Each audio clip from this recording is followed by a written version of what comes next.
There will come a moment when the noise fades, when distractions stop working, and the silence finally speaks. A moment when they reach for the comfort they once had only to realize it's gone. Not because you failed, but because they never learned how to stay. And in that moment, losing you won't feel like freedom. It will feel like truth. You see, avoidance is not strength, it's a pause button pressed on pain. And for a long time, it works. They convince themselves that distance is peace, that independence is power, that not choosing is safer than choosing wrong. But life has a way of collecting unpaid debts. And emotional debts always come due. When you were present, you brought warmth without demand. You offered consistency without chains. You loved without needing to be chased. And that kind of love feels invisible to someone who has learned to survive by pulling away. They don't recognize safety when chaos is familiar. They don't value stability when instability shaped them. So, I hesitated. They withdrew. They kept one foot out the door, telling themselves they were being careful when in truth they were being afraid. But here's the divine principle: what is avoided does not disappear, it waits. The realization doesn't arrive dramatically, it comes quietly. In moments of stillness, in nights when no one checks in victories with no one to celebrate, in struggles where no one truly sees them. That's when it hits the depth of what they lost was never about romance alone. It was about being known, accepted, held without condition. I start to remember how you listened without fixing, how you stayed when it would have been easier to leave, how your presence felt like rest.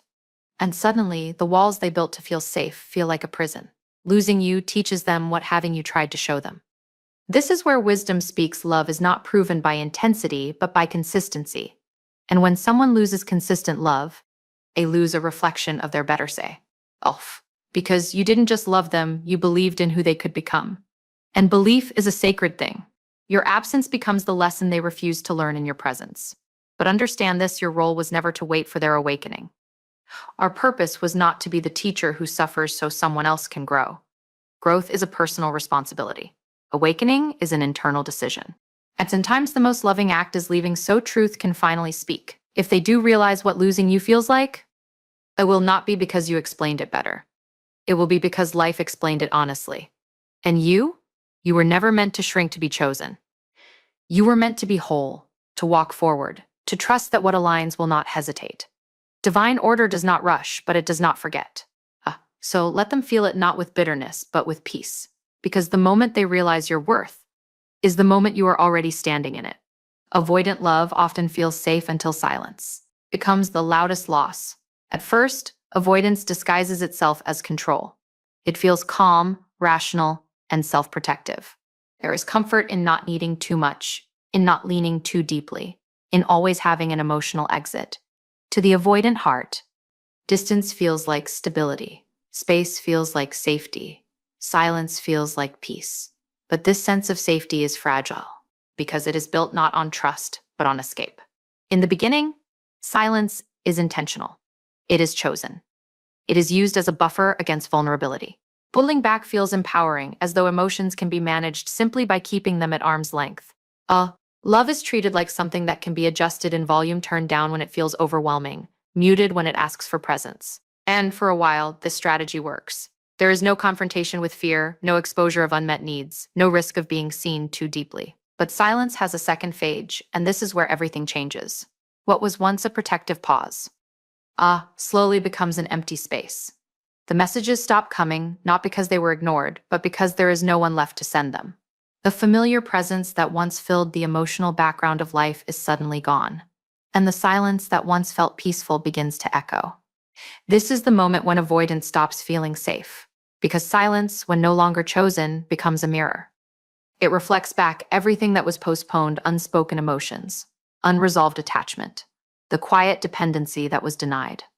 Without the steady presence of someone who cared, who showed up, who anchored connection, the avoidant heart is left alone with itself. As self-distraction no longer works the same way, busyness feels hollow, independence feels lonely, control feels cold. The loudness of this silence is not dramatic. It doesn't announce itself. It creeps in during ordinary moments when there is something to share and no one to share it with, when comfort is needed but no one feels safe enough. To reach, when success feels strangely empty. The loss is not immediately recognized as grief, but it is felt as absence, a missing warmth, a missing witness, a missing sense of being emotionally held. This is when realization begins to form. The avoidant heart starts to understand that what it called freedom was actually avoidance of intimacy, and what it called strength was fear of dependence. The silence exposes a truth that could not be accessed while the connection was still available. Safety is not found in distance, but in secure presence. And when that presence is gone, the illusion collapses. The pain here is subtle but deep. It is not the pain of being abandoned. It is the pain of recognizing self-abandonment. The understanding that love was offered without force, without pressure, without demand, and still, it was kept at arm's length. The realization that the person who felt too much was actually providing emotional shelter, while the one who felt self-sufficient was surviving without support. Silence becomes loud because it carries memory. It carries moments of care that were minimized, a consistency that was taken for granted, emotional safety that was misunderstood. And once those are gone, the nervous system recognizes the loss before the mind fully names it. The body knows what it no longer has. This is why avoidant love does not fall apart in conflict, it falls apart in quiet, when there is no one left to lean away from. When distance no longer creates relief, only emptiness. When silence stops being a shield and starts being a consequence. And in that space, safety is redefined, not as distance from love, but as closeness to it. Too late to reclaim what was lost, but just in time to understand what it truly was. Distance delays pain, but it never deletes it. For the avoidant heart, distance feels like a solution. When emotions rise, when closeness begins to ask for depth, when attachment starts to stir vulnerability, stepping back seems logical. Ox creates relief. It reduces emotional intensity. It restores a sense of control. And in that moment, it genuinely feels as though pain has been handled, managed, even solved. But what is actually happening is not healing, it is postponement. A distance works the way anesthesia works. It numbs sensation without treating the wound. By pulling away, the avoidant individual escapes immediate discomfort, the fear of being needed, the fear of being seen, the fear of losing autonomy. And because the nervous system calms down, the mind interprets that calm as resolution. The absence of emotional pressure is mistaken for peace. Yet underneath that calm, nothing has been integrated. Nothing has been resolved. The emotional material has simply been stored away. This is why distance is so deceptive. It provides short-term comfort while quietly extending long-term pain. When someone creates space instead of engaging, the body does not forget the attachment. The bond does not dissolve simply because. Contact lessons. Human connection imprints on the nervous system. It is felt in patterns, habits, expectations. And when distance is used to avoid discomfort, the attachment remains active, just unacknowledged. The pain is delayed, not erased. Over time, the emotional bill begins to accumulate. Moments that should feel fulfilling feel strangely incomplete. Achievements lack warmth. Rest feels shallow. The avoidant person may not immediately link this emptiness to distance, but the body feels it. There is a subtle sense of disconnection, not just from others, but from self. Because intimacy is not only about closeness with another, it is also about being present within one's own emotional experience. Distance interrupts both. Eventually, something triggers the stored pain. It could be the final loss of the relationship. It could be seeing the other person move on. It could be a moment of vulnerability with someone new that reactivates old fear. When this happens, the pain arrives all at once, undiluted by the gradual processing that closeness would have allowed. What was delayed now demands attention. This is the cost of avoidance. Instead of feeling pain in manageable moments, the avoidant heart feels it in waves. Instead of grieving slowly, it grieves suddenly. The distance that once felt protective now feels punishing, because there is no longer a relationship to return to for repair. There is only regret, a memory, and the awareness that connection was available but not fully received. Distance also distorts perception. While it creates space from discomfort, it also creates space from reality. From afar, it becomes easier to minimize what was lost, to rewrite the story, to believe that the bond was not that significant. But when distance becomes permanent, fantasy collapses.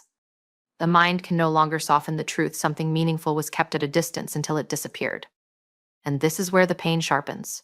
Because the avoidant individual realizes that closeness was not the threat, it was the opportunity. The opportunity to learn regulation through connection, to learn safety through consistency, to learn that vulnerability does not erase autonomy, but deepens identity.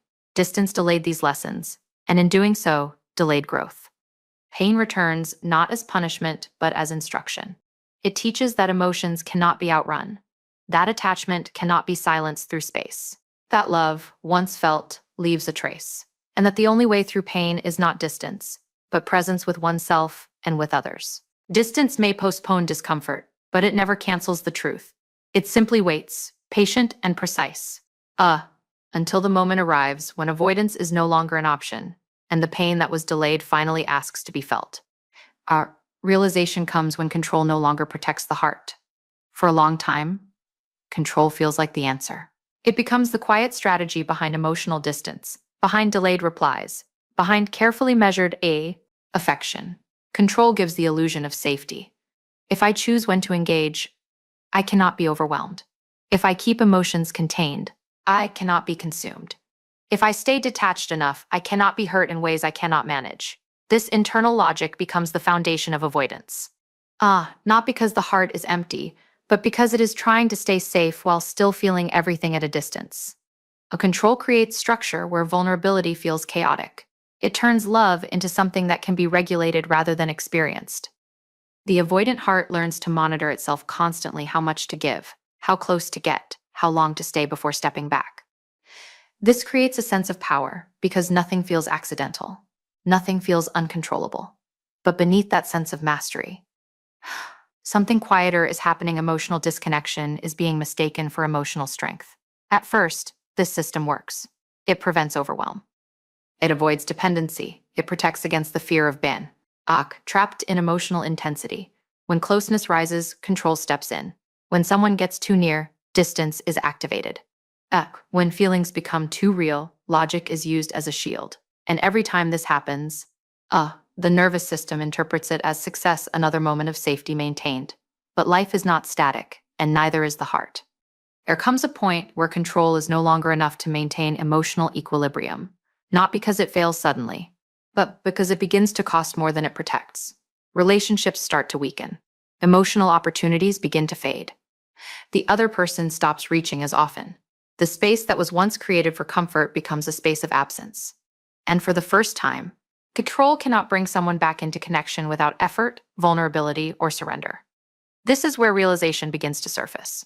Because control only works when there is something still within reach to control. When love is present but distant, control feels effective. But when love begins to leave, control becomes irrelevant. It cannot restore what has already been withdrawn.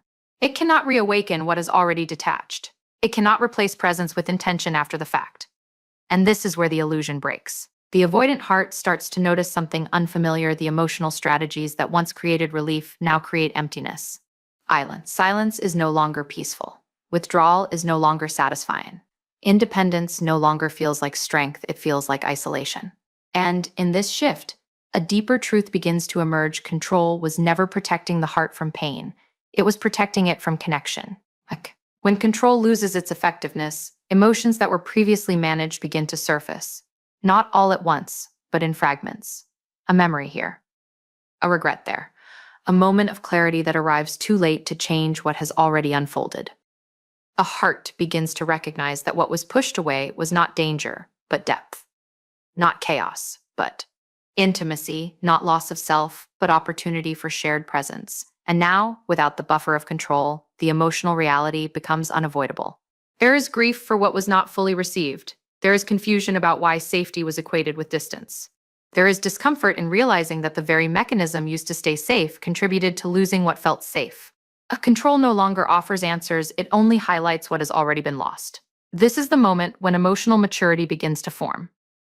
Not through perfection, but through exposure. Through the realization that control cannot substitute connection. That managing emotions is not the same as understanding them.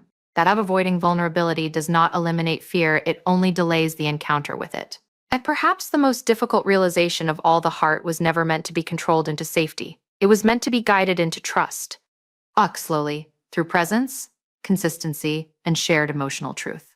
When control it stops protecting, awareness begins. And in that awareness, the avoidant heart finally sees what it could not see while it was busy managing everything. Love was never asking for perfection. It was only asking to be felt while it was still there. Losing someone secure exposes unfinished wounds within. At first, The absence feels external, like something outside of you has been removed. A presence that used to be there is no longer accessible. A familiar voice. A steady response, a consistent emotional rhythm is suddenly gone. But as the silence settles in, something deeper begins to surface. It is not just the loss of a person. It is the exposure of what that person was quietly holding together inside you. A secure connection does something subtle but powerful. It stabilizes emotional chaos without demanding perfection. It offers consistency where the nervous system can relax. It creates space where vulnerability does not feel dangerous. And when someone like that is present, the deeper. Owen's abandonment fears, trust issues, emotional unpredictability, unresolved attachment patterns do not disappear, but they remain regulated. Not healed, but soothed through presence. So when that presence is gone, what remains is not just grief, it is exposure. The avoidant heart often does not realize how much regulation was being provided by the other person.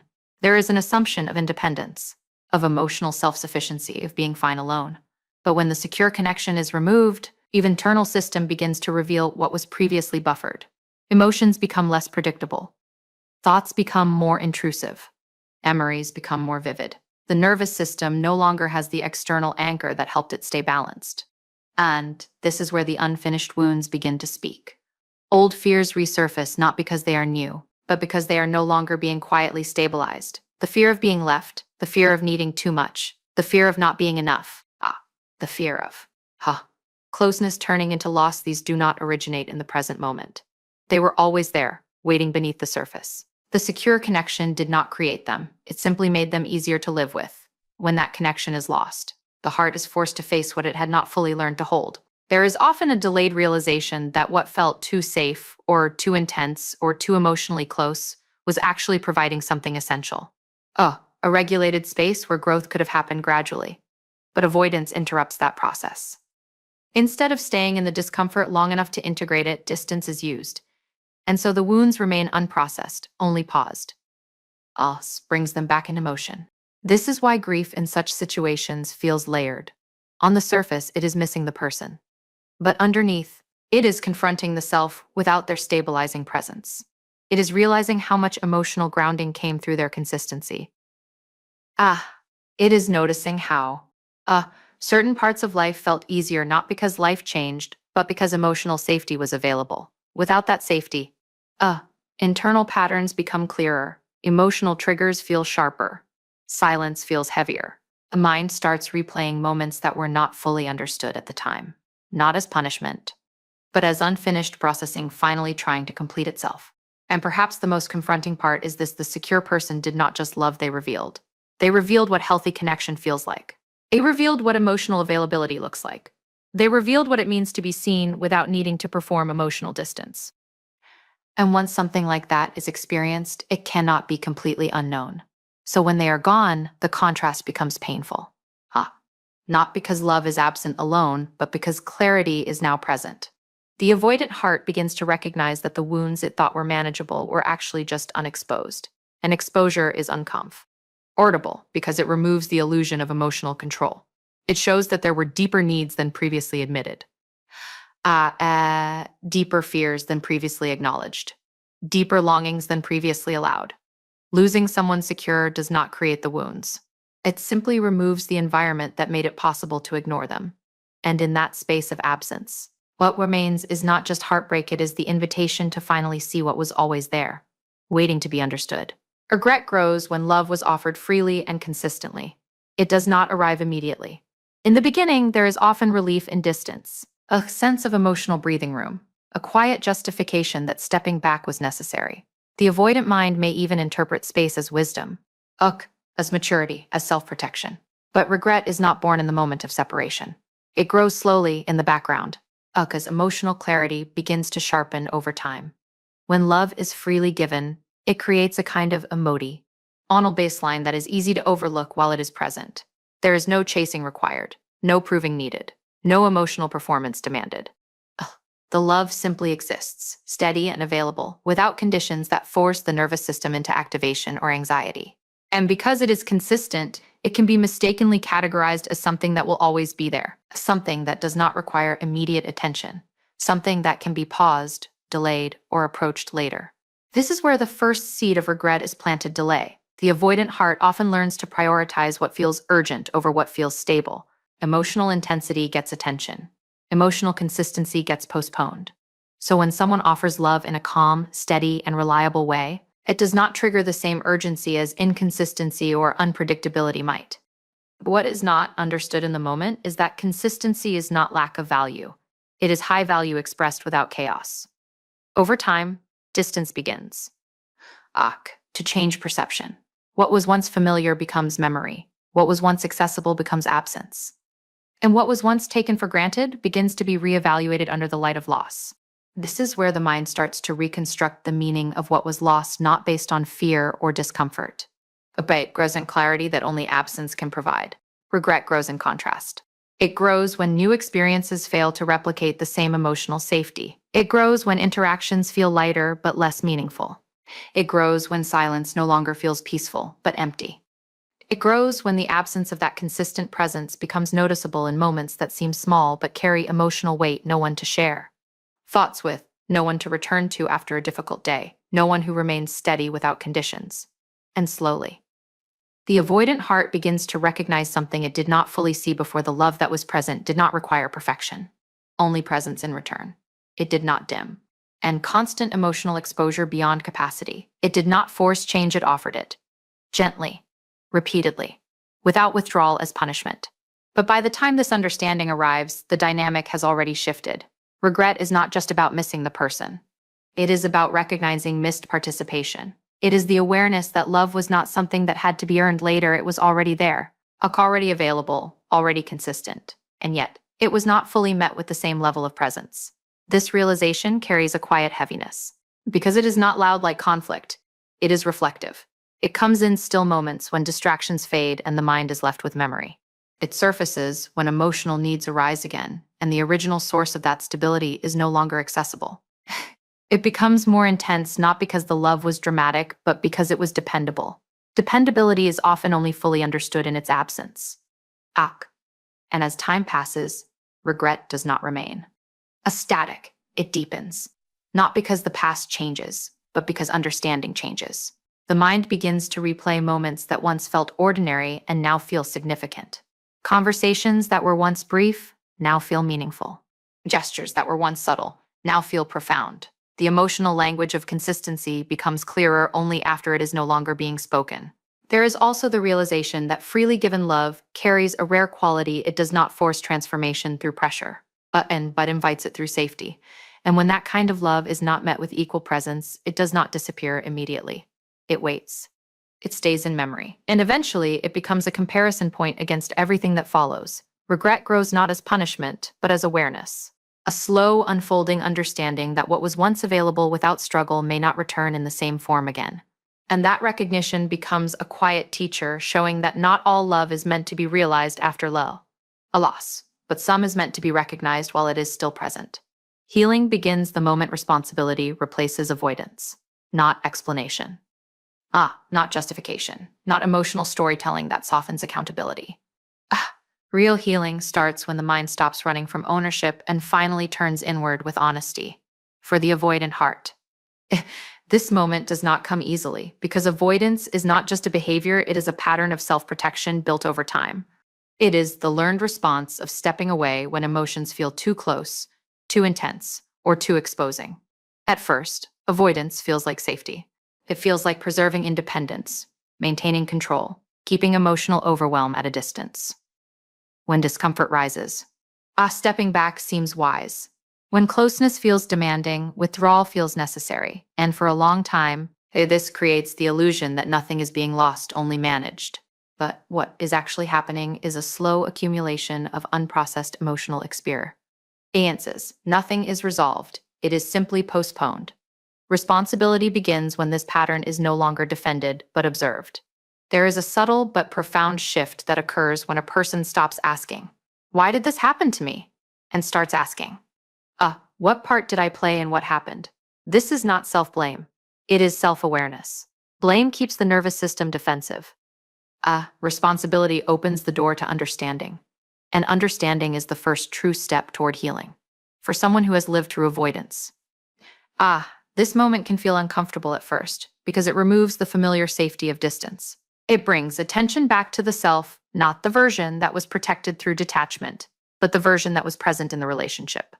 A version that withdrew, a version that delayed, the version that chose space over closeness when closeness was needed for growth. And yet, this is where transformation begins, because healing cannot happen in denial. I got cannot happen in emotional rewriting that removes accountability. It cannot happen in stories where the self is always the one protecting and never the one impacting. Ugh. True healing requires seeing both sides clearly, the fear that caused withdrawal and the effect that withdrawal had on connection. When responsibility enters, the narrative changes. It is no longer just about feeling misunderstood. It becomes about understanding how one's own patterns contributed to misunderstanding. It is no longer just about feeling overwhelmed by emotional closeness. It becomes about recognizing how avoidance prevented the development of emotional tolerance. It is no longer just about the pain of loss. It becomes about recognizing the choices that led to disconnection. This awareness can be emotionally heavy, but it is also liberating, because responsibility returns power. As long as everything is externalized, nothing can change internally. But when ownership is accepted, change becomes possible. The individual is no longer trapped in repetition. They become capable of choosing differently. Healing begins to take shape in small ways first. In moments of reflection where defensiveness does not immediately rise. In memories that are no longer distorted by justification. In the ability to sit with discomfort without escaping it. These are not dramatic transformations. They are quiet internal corrections. The nervous system learns, slowly, that presence does not always equal danger. Responsibility also reshapes how loss is understood. Instead of seeing loss as something that simply happened, it becomes something that unfolded through repeated decisions, not with malicious intent, but with emotional limitation. And this distinction matters because it replaces shame with clarity. Shame says, I am wrong. Responsibility says, I can understand what happened and grow from it. This is where healing becomes real rather than conceptual, because growth does not come from knowing what went wrong. It comes from being willing to see it without turning away, to sit with it without escaping, to acknowledge it without rewriting it. And in that space of honest recognition, emotional maturity begins to form. The avoidant heart, when it finally accepts responsibility, begins to realize that avoidance did not protect love, it delayed understanding of it. That distance did not prevent pain, it postponed it. That control did not create safety, it limited connection. And with this realization, again, new possibility opens the ability to engage differently in future relationships, not from fear, but from awareness. Healing does not mean erasing the past. It means no longer repeating it unconsciously. And that shift only becomes possible when responsibility is no longer resisted, but embraced as the foundation for everything that comes next. Your absence becomes the mirror they can no longer escape. At first, absence feels like distance from you. It is framed as space, as separation, as soem, anything external that can be rationalized or emotionally minimized. The mind tries to soften it with logic, time apart, different paths, better outcomes, necessary endings. But absence has a way of quietly shifting its function. It stops being about you being gone and starts becoming about what remains inside them when you are no longer there to reflect it. While presence often hides inner imbalance, absence reveals it. When you were there, even in subtle ways, there was a rhythm that the avoidant heart could rely on. Messages, responses, emotional availability, or even the expectation of your presence created a kind of structure. Within that structure, emotional discomfort could be displaced. Attention could be redirected. Internal emptiness could be temporarily masked by interaction. Even if closeness was resisted, it still provided orientation. There was someone to react to, someone to retreat from. Someone whose presence made emotional avoidance feel active rather than empty. But, once you are gone, that external anchor disappears. And what remains is not neutrality. It is reflection. Absence becomes a mirror because it removes external emotional distraction. Without your presence, the avoidant heart is no longer reacting to a relationship, it is left alone with its internal state. And what begins to surface is not always what was expected. There is silence, but not peace. There is space, but not freedom. There is stillness, but not relief. Instead, there is confrontation with self. This is where avoidance loses its strongest tool, external focus. When there is no one to pull away from, no one to regulate distance with, no one to emotionally navigate around. Attention naturally turns inward. What is seen in that inward gaze is often complex. There may be regret sitting quietly beneath rationalization. There may be attachment still present beneath detachment. There may be longing beneath the narrative of independence. And most importantly, there may be emotiona. Awful patterns that were never fully understood because they were always acted out rather than examined. Your absence does not create these realities. It exposes them. And exposure is uncomfortable because it removes the possibility of distortion. When you were present, it was easier to interpret emotions through interaction. Distance could be explained as protection. Silence could be justified as space. Emotional withdrawal could be framed as balance. But in absence, there is no immediate interaction to reinterpret internal experience. There is only the raw reflection of what was not fully processed.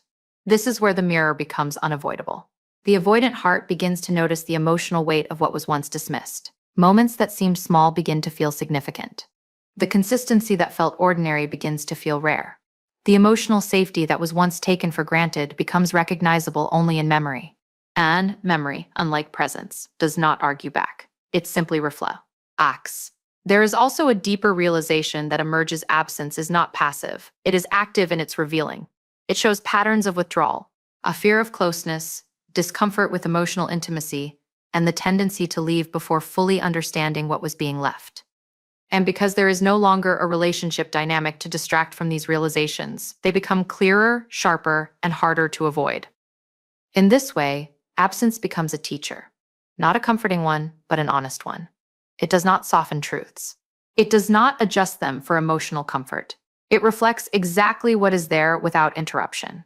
And for someone who once relied on emotional distance as a coping mechanism, this kind of reflection can feel intense, because it cannot be escaped through interaction or managed through control. Your absence also reveals something else: capacity. It reveals how much emotional support was previously available and how little of it was fully received. It reveals how connectio was present even when not fully embraced. It reveals that love was not absent during the relationship it was present, but not always met with equal emotional presence in return. And now without it, the contrast becomes undeniable. Ultimately, a mirror of absence is not about punishment. It is about clarity. It shows what was avoided, what was misunderstood, and what can no longer be changed.